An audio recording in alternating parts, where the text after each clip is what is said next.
नमस्कार दोस्तों, आप देख रहे हैं RN TV और मैं हूं आपके साथ मोहित गौड़। निकाय चुनाव के मतदान की अब तिथि आने ही वाली है। आज चुनाव प्रचार का आखिरी दिन है। चुनाव प्रचार के आखिरी दिन हमारे साथ राया के एक निर्दलीय प्रत्याशी अरविंद शर्मा मौजूद हैं। अरविंद शर्मा जी पिछली बार भी चुनाव मैदान में थे और उन्हें हार का सामना करना पड़ा था। हालांकि वह उनका पहला चुनाव था।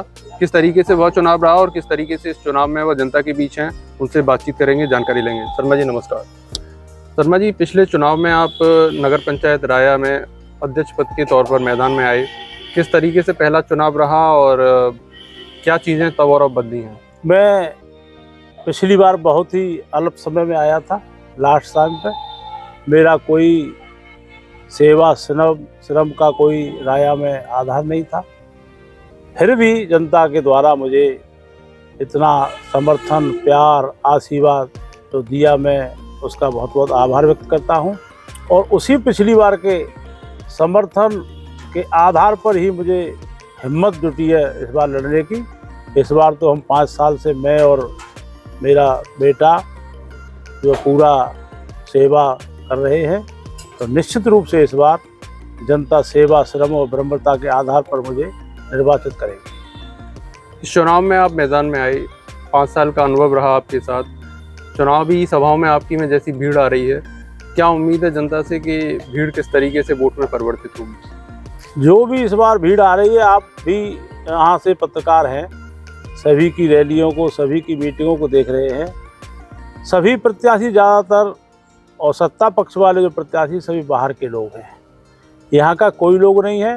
मेरी मीटिंगें 2-2, 3-3 घंटे चलती हैं, आदमी वहीं बैठा रहता है।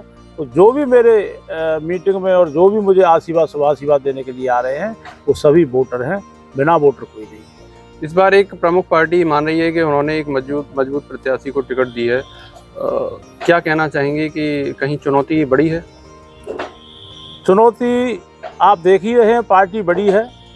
उसी पार्टी में 5 वर्ष से वो थे, लेकिन 5 वर्ष से कोई नगर पंचायत के लिए पार्टी के द्वारा या अपने व्यक्तित्व द्वारा कोई भी कार्य ऐसा टाउन एरिया में नहीं कराया गया। जो समस्या आज से 5 साल पहले थी, वो और भयावह हुई है जी। उसी दल में रहकर उन्होंने भ्रष्टाचार किया है और उन भ्रष्टाचार को दबाने का काम केवल पार्टी ने किया है। जी। इतना है कि पार्टी का टिकट लेके उनको कार्यकर्ता बाहर के मिल गए हैं, इसलिए लड़ रहे हैं, नहीं इस बार वो चुनाव भी नहीं लड़े। बड़े बड़े नेता भी चुनाव प्रचार करने आ रहे हैं नगर पंचायत राया में। अब पार्टी है, पार्टी में नेता हैं तो आएंगे ही, लेकिन मेरे लिए तो नेता, दल बल जो भी है जनता है। जनता मेरे व्यवहार से, मेरे कार्य से, मेरी विनम्रता से, मेरी सेवा से, श्रम से उठ खड़ी हुई है। और इस बार निश्चित रूप से मेरा चुनाव चिन्ह पहिया है। पहिया निश्चित रूप से इस बार चलेगा। कुछ और भी प्रत्याशी मैदान में हैं, आप सभाओं में लगातार उन पर हमले कर रहे हैं कि कोई बेचारगी का ताना बाना उड़कर सामने आ रहा है आपके द्वारा, ऐसा कहा गया। कुछ प्रत्याशियों के लिए आपके द्वारा कहा गया कि मंच पर बोलने के लिए उनके कोई ऐसे मौजूद नहीं है लोग। तो क्या ये सब हमले, क्या कहना चाह रहे हैं आप इन सब हमलों से? प्रत्याशी सभी अच्छे हैं। एक प्रत्याशी है जो पहले चेयरमैन रह चुके हैं, 2 प्रत्याशी ऐसे हैं जो चेयरमैन रह चुके हैं जी। एक प्रत्याशी जो चेयरमैन रह चुके हैं, 5 वर्ष से वो अपनी दुकान से उन्होंने शोरूम कई बनवा दिए, प्लाटिंग कर दी, कॉलोनियाँ कई बना दी 5 साल में जी। लेकिन दुकान से बाहर निकलकर किसी जनता के दुख दर्द में, मरने में, शादी में, ब्याह में कहीं नहीं गए। केवल 5 वर्ष से वो इसी बल पे बैठे हुए हैं। तो पैसे के आधार पे मैं निकलूंगा और चुनाव को। लेकिन उनका कहना है कि अपने कार्यकाल में उन्होंने बहुत विकास कार्य कराया राया में।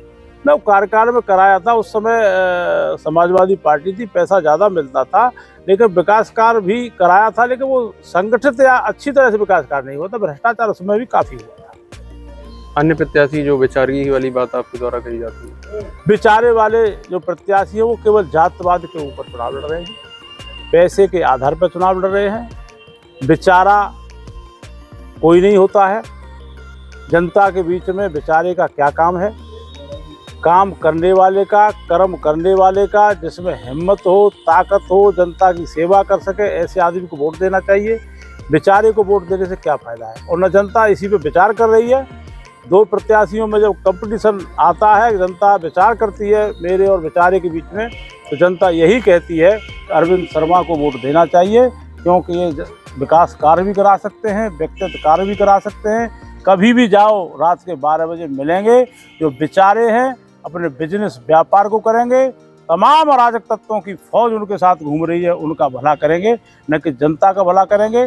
पिछले कार्यकाल में जो पूर्व प्रत्याशी के साथ जो टाउन एरिया को 10 वर्ष से खा रहे थे, वो भी धनबल के आधार पर उन्हीं के पास पहुंच गए हैं। अच्छा, कुछ लोग आप पर भी हमले करते हुए कहते हैं कि आपकी जो पैतृक आवास है आपका या पैतृक निवास है जहाँ से आप आते हैं, उन शब्दों का प्रयोग करते हैं कि उस गांव के रहने वाले हैं।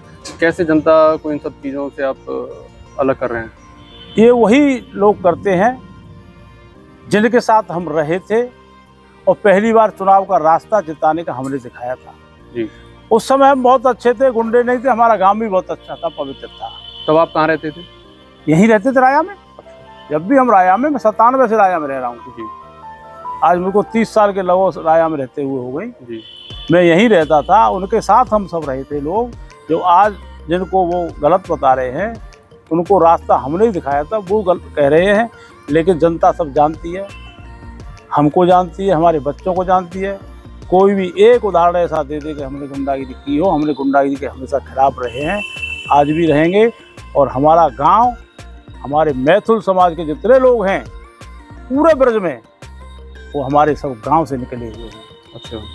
1371 में वो मिथिला से आए थे। हमारा पवित्र गांव है, उनके पूर्वज और हमारे पूर्वज एक साथ रहे हैं।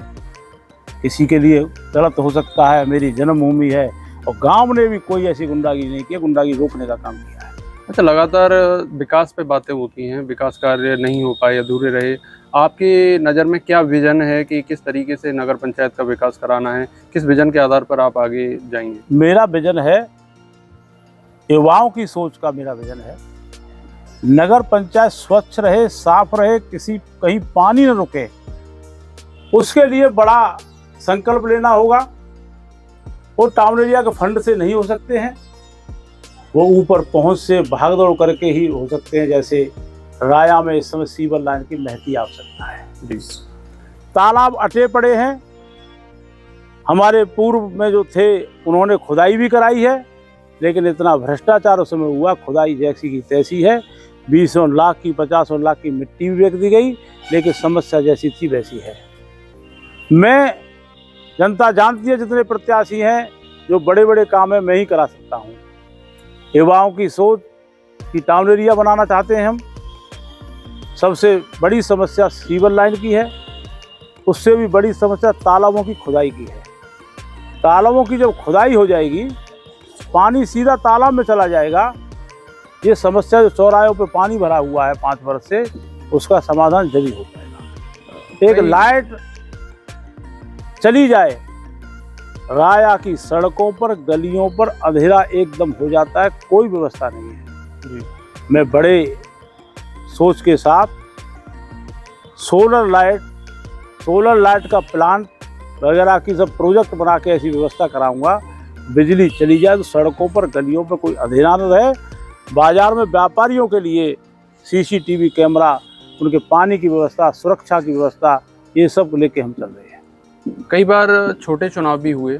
अगर एक जाति विशेष से संबंधित चुनाव की बातें करें तो वहाँ भी आप चुनावी मैदान में आए या वहाँ आपको अध्यक्ष बनाने की बातें हुई, लेकिन किन्हीं कारणों से वहाँ आप सफलता नहीं हासिल कर सके।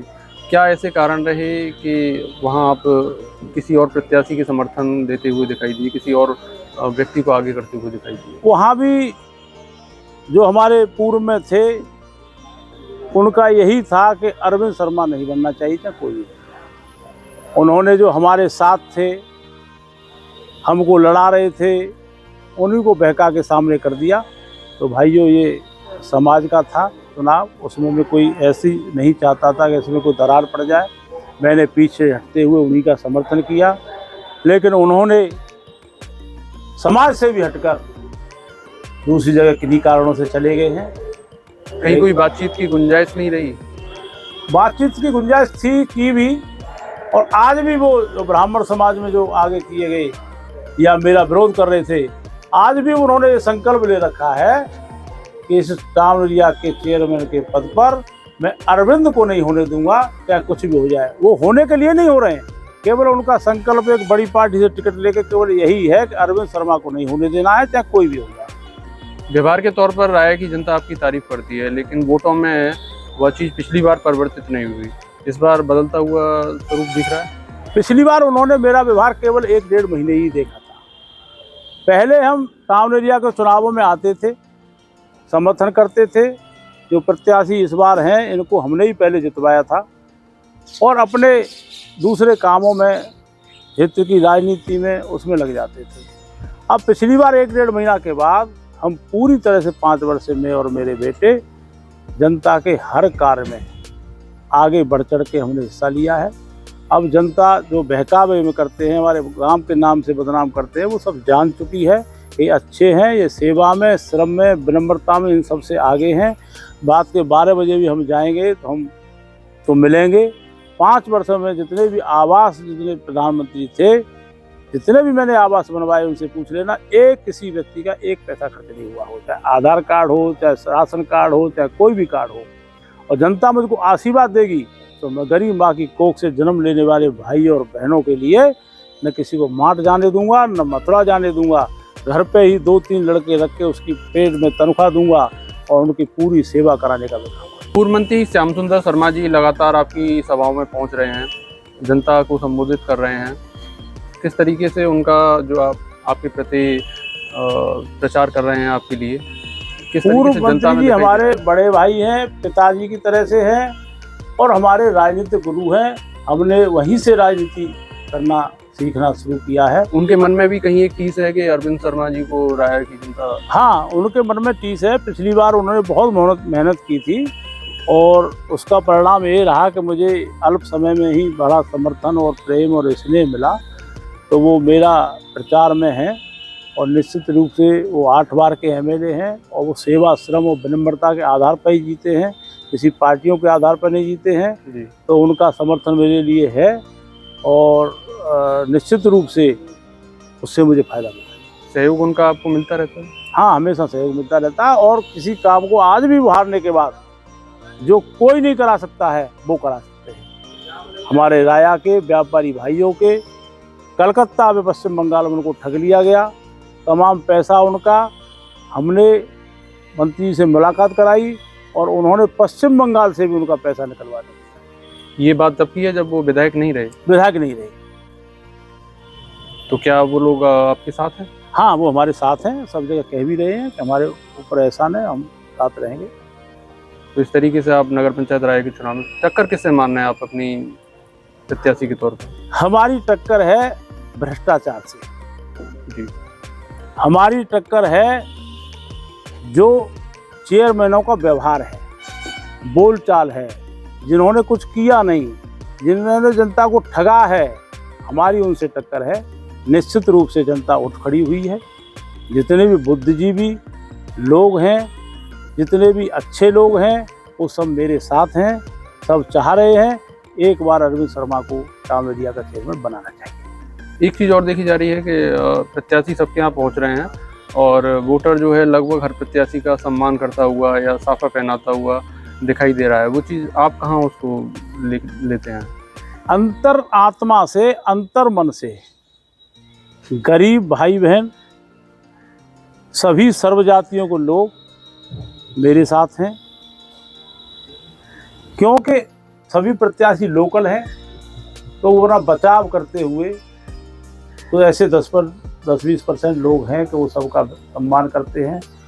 और ये हमारी सभ्यता भी है, कोई भी प्रत्याशी किसी के घर पहुँचे या कोई भी पहुँचे तो सभी का सम्मान करना चाहिए, और करते भी हैं। बाकी अंतर मन से, अंदर से जनता मेरे साथ खड़ी होती है। पिछली बार आपकी पत्नी चुनाव मैदान में थी, इस बार भी वो प्रचार में जा रही हैं? हाँ, इस बार भी प्रचार में जा रही हैं, और निश्चित रूप से महिलाओं में फ़ायदा मिलेगा, क्योंकि महिलाओं में जो प्रत्याशी थी पहले और ये हार गई थी, तो इनके व्यवहार से भी महिलाओं में ये था कि ये प्रत्याशी ठीक थी, गलत हार गई हैं। तो उनके मन में भी कुछ टीस है महिलाओं के में, तो उनकी बात को मान रही हैं और स्वीकार कर रही हैं। आधी आबादी से मुझे निश्चित रूप से मेरी पत्नी के जाने से सफलता हाथ में आएगी। तो दोस्तों, आपने देखा इस तरह से हमारे साथ रहे निर्दलीय प्रत्याशी अरविंद शर्मा। पिछली बार भी चुनाव मैदान में थे, एक बार फिर से चुनाव मैदान में बताल ठोक रहे हैं। विकासवाद की बात पर बात करते हुए दिखाई दे रहे हैं। तमाम सवाल हमारे द्वारा उनसे पूछे गए, उनका सवाल देते हुए वह दिखाई दिए। अब ये तो आने वाले 1-2 दिनों में स्पष्ट हो जाएगा कि जनता अपना मत किस प्रत्याशी के लिए अधिक संख्या में देती है और 13 तारीख को इसका खुलासा होगा। उम्मीद करते हैं कि RNTV की खबरों को आप लगातार पसंद कर रहे हैं, RNTV के वीडियोज़ को आप पसंद कर रहे हैं। इसी तरीके से अपना प्यार हमें बनाते रहें हमारे ऊपर, हमारे चैनल के ऊपर। आपके कमेंट लाइव का हमें इंतजार रहेगा। अगर हमारी वीडियोज़ को आप पसंद करते हैं तो सब्सक्राइब करना चैनल को ना भूलें। नमस्कार, राधे राधे।